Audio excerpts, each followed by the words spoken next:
শুরু করব আজকে MSL-কে দিয়েই শুরু করব, কারণ তারা টু বি কন্টিনিউ চাইছে, মানে যেটা আমাদের মতন ভিউয়ার্স ক্রিয়েটাররা বলতে চাইছে যে ড্রামা কোন এপিসোড চলছে, আজকে কি হবে, কালকে কি হবে, বলে বলে যাচ্ছে আবার যে এই আজকে এটা বলো, মারামারি করো, চুলোচুলি করো, এই দুটো গালাগালি দাও, ওকে ধরে মারো, তাহলে আরও চমকপ্রদ হবে ব্যাপারটা।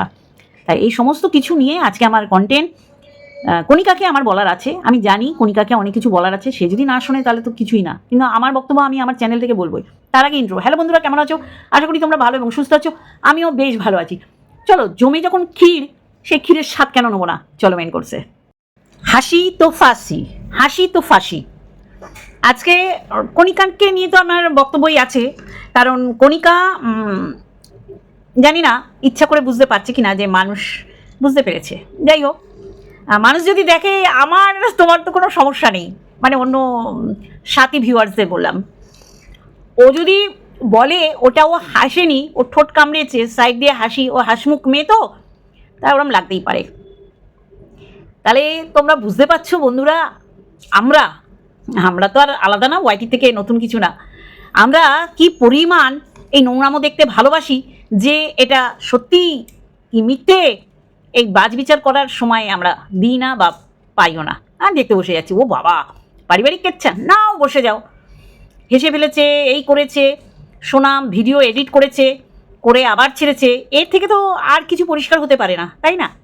তাহলে তো ওইটা এডিট না করে এই বক্তব্যটা, যে বক্তব্যটা আজকে কণিকা দিল, সেটা দিলেও আমরা মোটামুটি বুঝতে পারতাম। কিন্তু এটা যে নাটক, আর কিছু বলার নেই। যাই হোক, সেটা সোনা ভালো বুঝিয়ে দিয়েছে, আর আজকে আরও সুন্দর করে কণিকা বুঝিয়ে দিল। দেখো, যেইগুলো দেখছি সেইগুলো যদি চোখ বন্ধ করে থাকি, সত্যি করেই নিজের কাছে নিজে মুখ দেখাতে পারবো না। আজকে তোমার ভাবমূর্তি তুমি অক্ষুণ্ণ রাখবে, এটা কারো ক্ষমতা নেই সেটাকে টেনে হিঁচড়ে নামানোর, কিন্তু সেই সুযোগ যদি তুমি দাও, তা মানুষ সেটা সদ্ব্যবহার করবে, তাই না বন্ধুরা? দেখো, যা দেখছি সেটার উপর যদি কিছু না বলি বা বিশ্লেষণ না করি, তাহলে খুব খারাপ হবে। ঠিক আছে, কণিকার ক্ল্যারিফিকেশন দিয়েছে, আমারও কিছু দায়বদ্ধতা থাকে, দায়িত্ব থাকে ক্ল্যারিফিকেশন দেওয়ার। ভেবেছিলাম আর এদের নিয়ে বলবো না, কারণ মানুষ পুরোটাই বুঝে গেছে, তারপরেও মানুষ ভিউজ দিচ্ছে, তার মানে মানুষ চাইছে। আর এই আজকে কণিকা পরিষ্কার করে বলেছে যে না, তাদের মানে এরম বলেনি যে না আমাদের নাটক সমাপ্তি হচ্ছে, এরকম না, নাটকটা টু বি কন্টিনিউ চলবে। তার মানে আমরা আরও অনেক কিছু এপিসোড দেখার সুযোগ পাবো। দেখো, আমরা ওর অনেক শর্টস দেখেছি যেখানে ও সোনার সাথে একটা সুন্দর বলছে, আমি ছোট বোনের মতো না, আমাদের সম্পর্ক ননদ ভাইয়ের বইয়ের মতো না। এইগুলোর পর হঠাৎ করে তার মনে বাপের বাড়ি থাকাকালীন যে তার সম্পত্তি নেবে, 1-1.5-2 লাখ টাকার একটা সামঞ্জস্য ছিল বলার চাওয়ার, কিন্তু 5 লাখ টাকা তো সত্যি করেই একটা সময় কণিকা প্রচুর রোজগার করেছে। ক্যাথা যেমন কুরুল মারছে, ক্যাথাকে কে বলেনি? ক্যাথার সর্বনাশের জন্য ক্যাথার ভালোবাসার মানুষগুলো দারুণ ফাটাফাটি ব্লগ, কি ব্লগ, সাজলো গুজলো, খেলো দেলো, বাদরামও করলো, এর মামা তো ভাই বা দাদা তারা এত মানে ওপেন টু অল, যে এরা যাকে বিয়ে করবে বা যার সাথে প্রেম করছে তারা ওই সবার সামনেই ভিডিও চ্যাটিং, ভিডিও কল, তা সেইটার ছোঁয়া তো থাকবেই ক্যাথার মধ্যে, তাই না?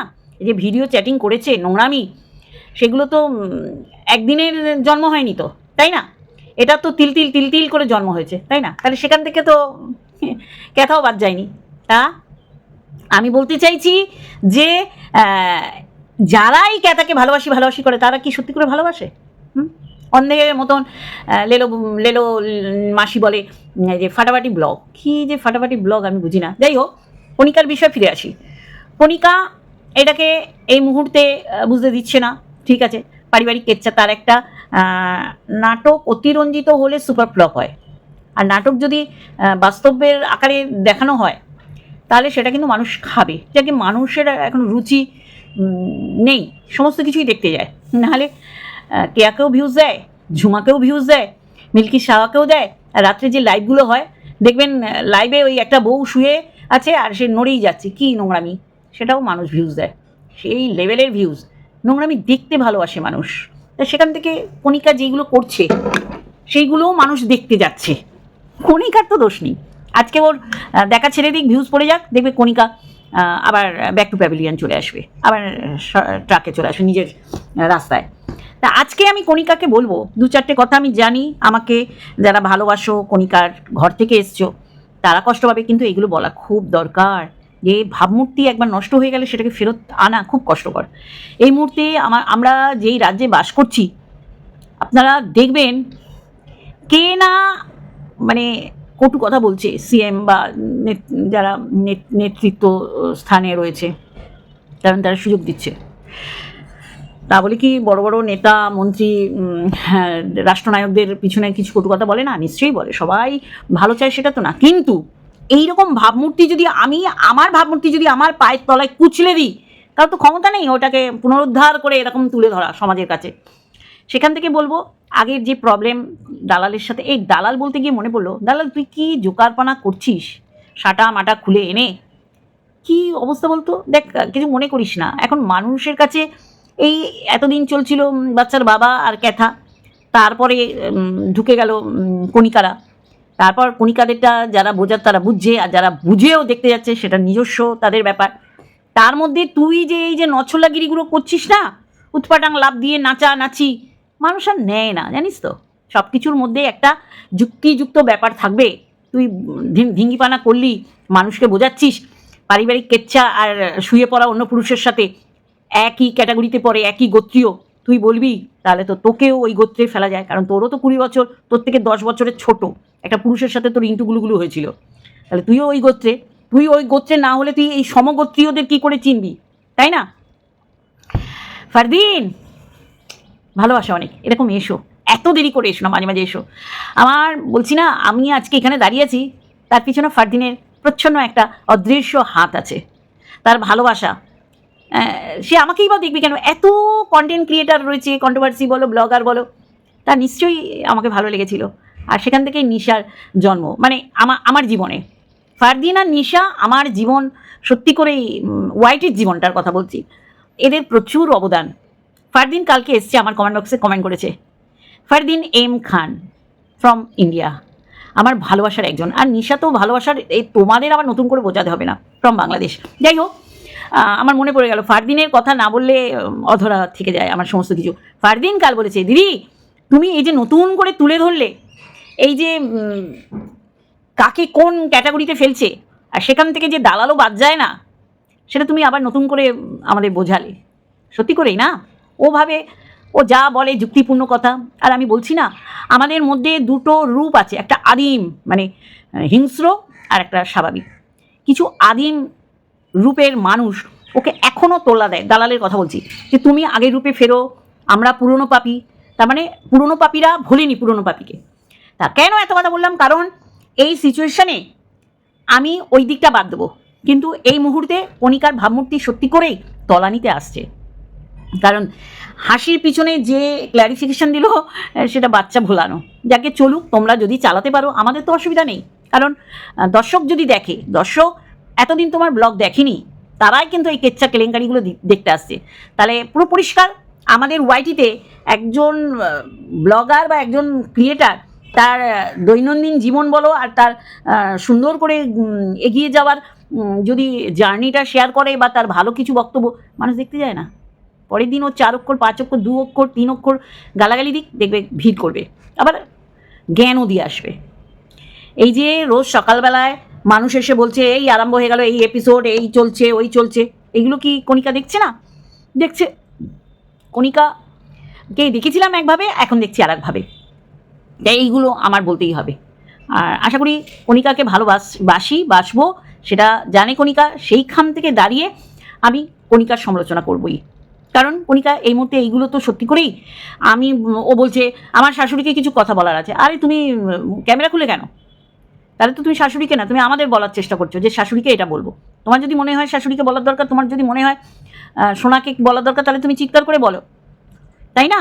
তুমি এখানে বলা মানেই হচ্ছে তুমি এটা টু বি কন্টিনিউ করতে চাচ্ছ। আর সোনা হচ্ছে ওই যে আমরা বলি না, ফালতু খেলোয়াড়, ফালতু অভিনেত্রী, ওই দলে পড়ে, ও চলবে না। আমি শুধু ভাবছি সামনে মাধ্যমে কোয়েল করছেটা কি? হ্যাঁ, কোয়েল মজা পাচ্ছে, ভিউজ হচ্ছে, মায়ের ক্রিয়েট করা ঝগড়া, এই যে মানুষ এত দেখছে, এটা মজা নিচ্ছে। যাকে আমি বলবো কণিকা, লাভের গুড় যেন পিঁপড়েই না খেয়ে চলে যায়। অবশ্যই করে ভিউজ হচ্ছে, টাকা আর্ন হচ্ছে, জানি না এটা কতদিন তুমি কন্টিনিউ করবে। বাচ্চাটার দিকে কিন্তু খেয়াল করো, অবহেলা করো না। কারণ বড় হচ্ছে, এরা সব বুঝতে পারে।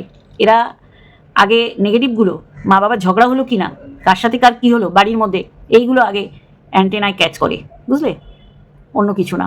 তাই বলবো, কোয়েল তো বড়ই হচ্ছে, কোয়েল তো এইগুলো মানে স্বাদ দিচ্ছে, ক্যামেরা ধরে হোক আর যাই করে হোক। যাই হোক, চলো, যথেষ্ট তোমাদের জ্ঞান ভাণ্ডার আছে, আমার নতুন করে জ্ঞানের কথা বলতে হবে না। তবে হ্যাঁ, কষ্টের জায়গা আছে, সেখান দিয়ে বলবো ভাবমূর্তি অক্ষুণ্ণ রাখার চেষ্টা করো। একবার যদি ভেঙে টুকরো টুকরো হয়ে যায়, সেটা কখনো ফেরত কেউ দিতে পারে না, রিপেয়ার করেও দিতে পারে না। ভাবমূর্তি এমন একটা জিনিস, টুকনো, ওটা টং করলে আর ঠং করে ভেঙে যাবে। আর আমাদের ওয়াইটিতে বলার সুযোগ দিলে বলবেই মানুষে, এটা তুমি কাউকে বিরত রাখতে বা থাকতে বলতে পারো না। সেখান থেকে দালাল দেখছো না কী লম্পো ঝম্পো করছেও, ভুলে গেছে ওরগুলো। শোন দালাল, তোকে কন্টেন্ট দিচ্ছে, কর, করে খা, আমিও খাচ্ছি, তুইও খা, আরও 5 জন খাচ্ছে, কিন্তু ভুলবি না এইগুলোর সাথে তোর পূর্বে যেসব করেছিস নোংরামো, সেইগুলো সমাজে এপারা বেপারা সেপারা তোকে কেন দেখেছি, কারণ নোংরামি করেছিস।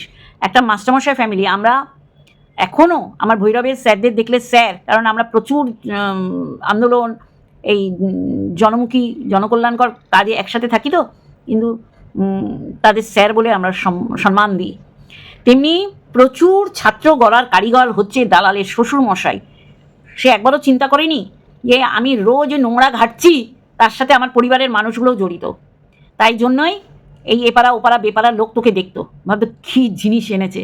ভুলবি না, ভুলবি না, তোরগুলো ভুলবি না, তোরগুলো ভুললে অন্যায় হবে। আমি আছি মনে করিয়ে দেওয়ার জন্য।